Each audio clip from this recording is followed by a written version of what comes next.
Bon début de la semaine des partout, vous le suivez, mesdames, messieurs. Bienvenue à cette nouvelle édition du journal à la une de l'actualité. 3 personnes ont été touchées par flèche, dont un bébé âgé d'un seul mois. Les victimes ont été acheminées d'urgence au centre médical opérationnel type A, SIC Bay à Tatanabana.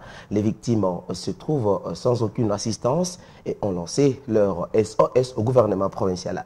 Le détail avec Gilbert Kayumba. Il n'y a pas que dans la ville de Kalemi où le banditisme refait surface. Dans les recoins du chef-lieu la province du Tanganyika, on y a enregistré les cas d'insécurité de tout genre. Pas plus tard que dans la journée de ce samedi 25 mars 2023, au village Kabambaré, situé à quelques kilomètres de Kalemi centre, où 3 cas de tentatives de meurtre moyennant les flèches ont été enregistrés. Parmi ces victimes de flèches, on y trouve un bébé âgé d'un seul mois répondant au nom de Jérôme. Certains toits mal intentionnés seraient auteurs de ces drames. À en croire, les victimes internées toutes dans les centres médicaux opérationnels type A, connus sous le nom de Sikibé, Tatanabana.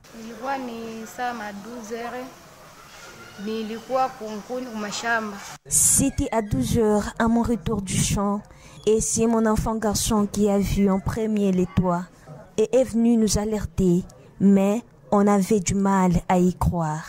Quand je suis aussi sortie de l'endroit que j'étais, je les ai tous vus au nombre de 3. Je les ai salués, mais personne ne m'a répondu. Et après juste les avoir tourné les dos, j'ai été touchée pour une flèche en pleine dos. Malgré les blessures, je couris jusqu'au village pour alerter tout le monde.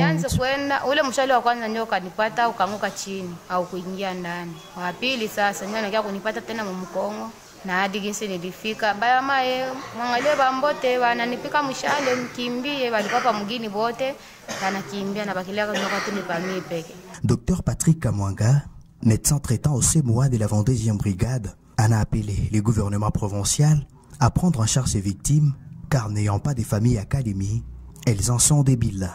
Les enfants, la maman est venue, victime, c'est une femme fléchée, elle a reçu une flèche au dos. Ils sont arrivés, bon, ils sont là, des pauvres victimes là, de cette barbarie de nos amis qui se cachent en brousse en semant cette terreur là. Alors nous, en tant qu'hôpital, nous l'avons reçu et nous nous battons pour la prise en charge. Puis en tant qu'hôpital militaire, nous demandons toujours, nous recourons aux autorités, tant militaires que politiques, de toujours faire en sorte que la population soit sécurisée, de 1, et que cette prise en charge médicale, si au moins ils sont victimes de cas pareils, qui leur viennent en aide, ça sera vraiment quelque chose de profitable pour nous et pour nos malades, parce qu'en ce moment-là, on pourra travailler dans de très bonnes conditions et les malades seront pris en charge comme il se doit. Il est impérieux de signaler que l'insécurité dans la province du Tanganyika se trouve en état de convalescence. Des domiciles ont été visités dans la nuit du vendredi au samedi 25 mars 2023 dans l'avenue Kapangula, se trouvant dans le quartier Kitoku. Les gangsters qui ont opéré dans cette partie de la ville de Kalemi ont emporté plusieurs biens meubles tout en laissant leurs victimes blessées. Ici, retrouvez le reportage de Dominique Ndako Radjabou et Céline Kolongo rendu ici par Dieudonné Balangardi. Dans la nuit du vendredi au samedi 25 mars 2023, 2 domiciles se trouvant dans l'avenue Kapangula ont été les cibles des voleurs munis d'armes blanches. Tout a commencé dans la maison de M. Jimmy, où ces gangsters ont emporté un téléviseur, une batterie et une somme d'argent estimée à 203 000 francs congolais, comme l'a précisé la victime de ce cas de vol. C'était vers 0 heure quand j'ai été surpris de voir le voleur muni de machettes entrer dans ma maison avec brutalité et avec 2 menaces. À peine entré, ces gangsters m'ont poignardé à la jambe tout en me demandant où s'est trouvé l'argent. En ce moment-là, je n'avais que 1500 francs congolais dans ma poche. C'est toute une association de malfaiteurs qui m'a attaqué. Ils ont par la même occasion emporté avec eux mon poste téléviseur, une batterie et une somme d'argent estimée à 200 000 francs congolais. Nous déplorons avec amertume la décision du gouvernement d'interdire ces associations d'autodéfense pour notre propre sécurité. Et depuis que notre pont est en pleine construction, on n'a jamais vu des patrouilleurs ici. Aux autorités provinciales de prendre leurs responsabilités en main, question de sécuriser la population. Il y a lieu de signaler qu'après cette opération menée dans la maison de M. Jimmy, ces gangsters se sont rendus dans la maison d'à côté, appartenant à un certain Mukawa Emmanuel. Ici, ils ont pillé plusieurs biens meubles, comme l'a souligné cette autre victime de vol. Bon, il y a 0 heure, il y a casquette,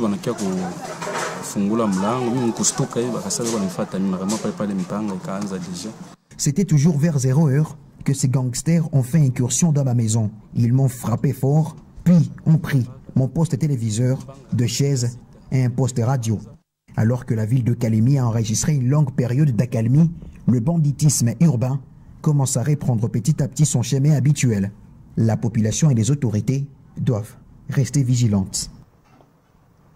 Le 27 mars de chaque année est un grand jour pour la culture. Cette date marque la journée mondiale du théâtre. Cette journée est passée inaperçue dans la province du Tanganyika car aucune activité n'a été organisée. Pour Maître Akilima Nazer, président du groupe théâtral Les Anges de la Seine, le théâtre est une façon d'exhiber tout ce qui se raconte dans la rue, le mettre sur scène afin d'éduquer positivement la population. Il est ici au micro de Dominique Ndakoradjabou. Le théâtre, c'est une façon d'exhiber tout ce qui se raconte dans la rue, le mettre sur scène et faire montrer à la population, éduquer positivement la population dans une scène de théâtre, dans une scène filmée, dans une scène vis-à-vis avec son public. C'est ça le théâtre. L'importance, vous savez, dans toute société, il ne manque jamais des acteurs. Vous avez vu que la plupart des présidents du monde sont des acteurs. Notamment le président de l'Ukraine, le président des États-Unis, ils ont été des acteurs. L'importance du théâtre, c'est savoir dialoguer, savoir parler, hein, avoir un franc-parler. Et le théâtre aussi, c'est éduquer, amuser. Ça a une grande importance. D'ailleurs, dans l'ancien temps, aucune société ne pouvait engager s'il n'y a pas un acteur de théâtre pour décrisper un peu la situation des travailleurs. Donc, même les médecins, il faut que vous soyez acteurs. Tout ce que l'acteur parle, vous allez voir que c'est un jeu, mais demain, ça va se réaliser. Je me souviens lorsque le président des États-Unis, lorsque Covid commençait, nous avions le président Trump. Il avait dit ceci, si l'eau de Javel peut tue les microbes de Covid-19. Pourquoi ne pas injecter l'eau de Javel dans le sang humain? Les gens ont ri, alors que c'est un acteur. Il disait déjà du vaccin. Donc ça aide beaucoup le théâtre. Cette journée, c'est une journée qui est mondiale d'abord, parce que ça correspond avec la mort de Molière, qui fut un grand acteur. Alors c'est pourquoi on a mis la journée mondiale du théâtre. Vous savez que Molière était mort sur scène, comme si ça planait. Il avait joué une pièce intitulée La maladie imaginaire. On lui a mis dans un cercueil, Molière est parti pour le bon. Alors on a pris cette journée comme journée mondiale du théâtre. Nous avons ces difficultés-là. Les enseignants actuels de français n'ont pas fait le théâtre. Ils n'aiment pas les élèves, ils n'aiment pas envoyer les élèves au théâtre. Mieux vaut qu'ils aillent à la musique, qu'ils fassent des promos scolaires, là où il y a des danses, mais eux-mêmes n'ont pas fait le théâtre. C'est la difficulté que nous avons. Beaucoup de nos dirigeants, que ce soit au niveau national, n'ont pas fait le théâtre. Alors lorsque vous parlez de théâtre, eux parlent Fali, ils parlent Dominguez, ils parlent d'autres personnes. Beaucoup de parents, ils n'envoient jamais leurs enfants au théâtre. Eux-mêmes ne viennent jamais au théâtre. C'est ça la difficulté que nous avons. Toute la jeunesse de la province du Tanganyika, nous disons à cette jeunesse, sans jeunesse, il n'y a pas de théâtre. Sans jeunesse, en tout cas, le théâtre est foutu. Nous invitons les gens à avoir des troupes de théâtre. Moi, en tant que président provincial de la Fédération nationale du théâtre, j'invite tous les professeurs de français. Lorsqu'il y a un théâtre, il faut venir.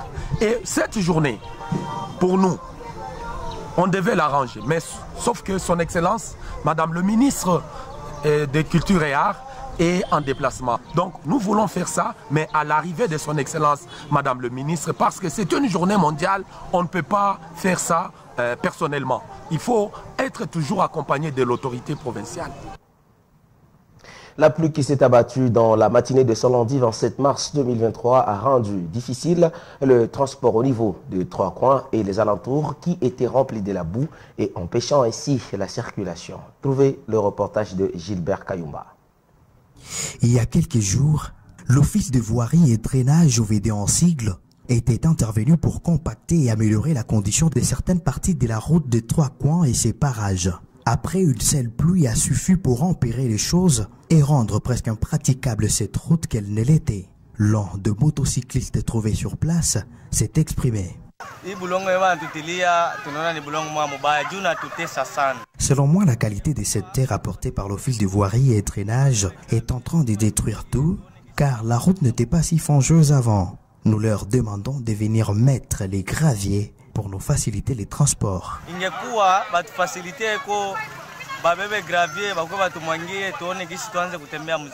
Pour rappel, plusieurs cas mineurs d'accidents de circulation y ont été signalés dans la même journée.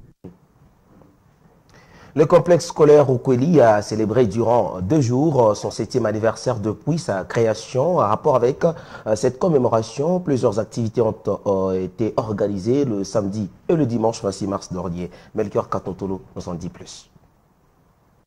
2 lieux ont été choisis pour accueillir les manifestations qui marquent le 7e anniversaire depuis la création du complexe scolaire Okweli. D'abord le samedi 25 mars au sein de cette même école, devant plusieurs invités et personnels du complexe scolaire Okweli, danse, poèmes, récitations et autres activités éducatives effectuées par les apprenants étaient au rendez-vous pour commémorer le septénaire de la fondation de cet établissement éducatif. À l'occasion, la chef d'établissement du complexe scolaire Okweli, Aimé Wana, a donné le sens de cette célébration tout en déplorant la multiplicité des taxes infligées à son établissement situé dans l'avenue Oya, derrière l'usine Filtizaf, au 3e rue. Chaque 26 mars, nous célébrons la journée de la reconnaissance envers notre Dieu et nous aussi envers les promoteurs comme travailleuses et en plus entre nous-mêmes, les personnels enseignants. Alors aujourd'hui, c'est le 25, nous avons voulu célébrer avec les élèves afin que demain nous puissions célébrer avec les parents, une représentation d'élèves et l'église et les autorités qui vont nous accompagner. Mais une difficulté qui nous met mal à l'aise et nous regrettons même peut-être pourquoi nous avons créé l'école, c'est qu'il y a trop de taxes et à tout moment chacun vient, nous allons sceller l'école. À madame la gouverneure, et comme étant une femme, qu'elle cherche moi comment me protéger. Je suis trop fatiguée. Le complexe scolaire Okweli a réalisé donc ce dimanche 26 mars 2023 7 ans d'existence dont la célébration s'est clôturée à l'église JPT par un culte d'action de grâce dirigé par l'apôtre de l'église JPT et promoteur du complexe scolaire Okweli, Moïse Ngoyi. Son message axé sur la gratitude envers Dieu a été tiré du premier livre du prophète Samuel, chapitre 27, versets 2 à 10, par lesquels l'officiant a exhorté les fidèles et cadres du complexe scolaire Okweli à rendre grâce à Dieu en toutes choses et éviter l'ingratitude. L'action de grâce va toujours de pair avec la révélation. Le grand mal, c'est l'ingratitude de l'homme. Avant la clôture de cette grande manifestation commémorative, dans son discours, le promoteur du complexe scolaire Okweli, Moïse Ngoyi Jean-Pierre, a rendu grâce à Dieu et remercié les personnels et tous ceux qui avaient contribué à la construction du complexe scolaire Okweli qui réalise aujourd'hui 7 ans jour pour jour. Les efforts qui ont été consentis pour l'existence du complexe scolaire ont été partagés. Je ne saurais passer sous silence les efforts combien louables des jeunes de notre Église. Leur courage, leur travail, leur savoir-faire et leur dynamisme. L'histoire retiendra que le complexe scolaire Okweli a été créé en 2017 par l'apôtre Jean-Pierre Ngoyi Moïse de l'église JPT et organise en son sein le cycle maternel, primaire et éducation de base. Et on y trouve également la pédagogie générale, l'électricité, la mécanique, la coupe et couture et autres, comme sections organisées pour les humanités. Et en sport, le cercle sportif Interlac reste inarrêtable, contrairement au FC Kalimi Sport qui enchaîne 3 défaites en 3 sorties depuis le départ de Massoudi Valentin. Au total, 25 buts ont été marqués dans 6 matchs qui se sont joués ce week-end. De précision avec Dieudonné Balanga Arti.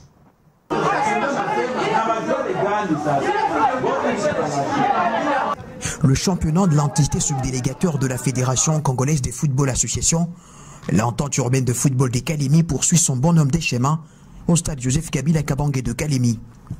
Le FC Kalemi Sport poursuit sa descente aux enfers, le CS Interlac reste irrésistible. 6 affiches au total étaient à l'affiche ce week-end.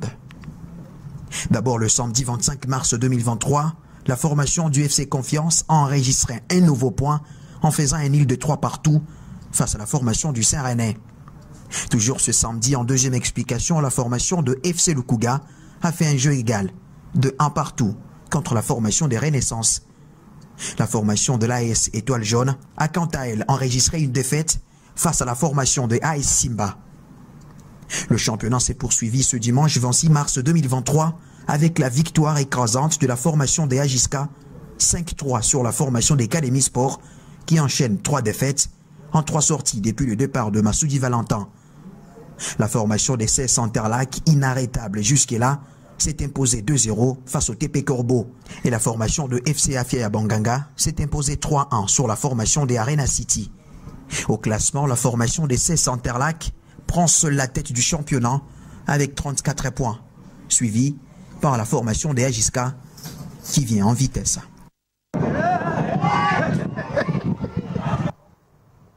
Et pour terminer, gouvernement Samade, des défis en embuscade, les sujets du journal Le Potentiel a captivé l'attention de journaux et médias en ligne parus le matin de ce lundi.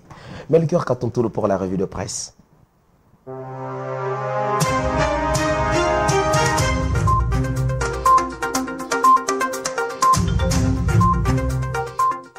Les journaux parus lundi 27 mars à Kinshasa s'intéressent essentiellement aux grands défis qui attendent le gouvernement Samalukonde II, publié vendredi 24 mars 2023. Mesdames et messieurs, revue de presse.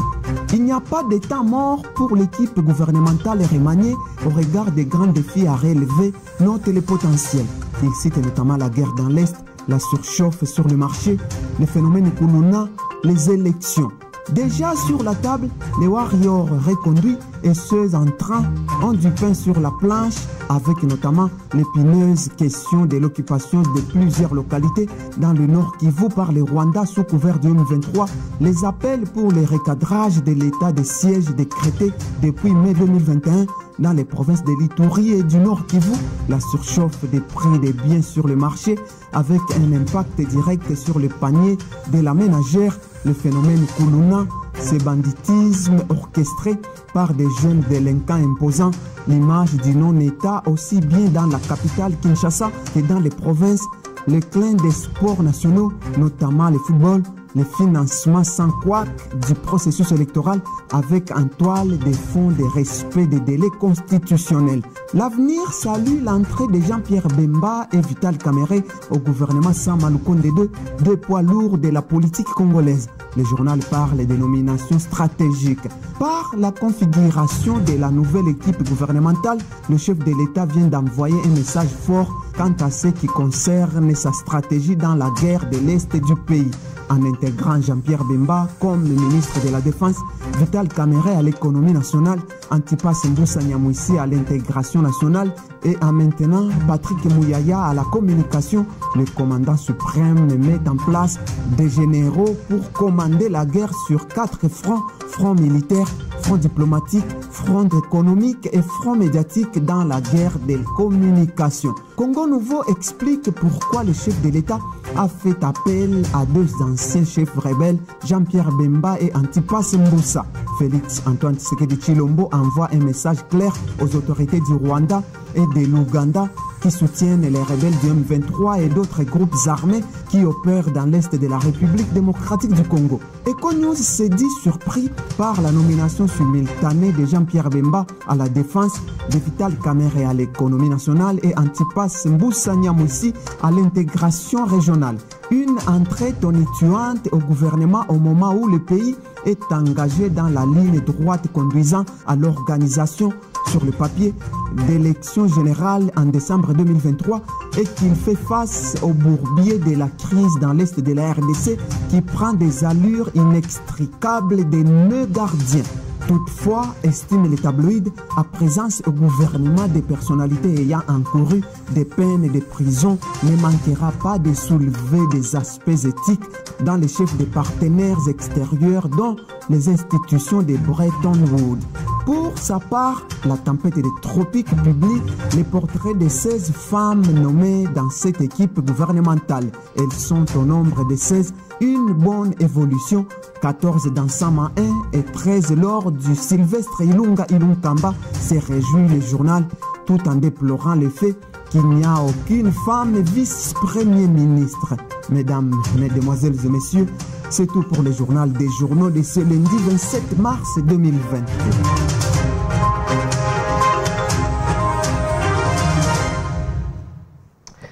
Et ça en est fini, mesdames, messieurs, merci à vous de l'avoir suivi. Retrouvez-nous encore pour une nouvelle édition et restez pour la suite de nos programmes.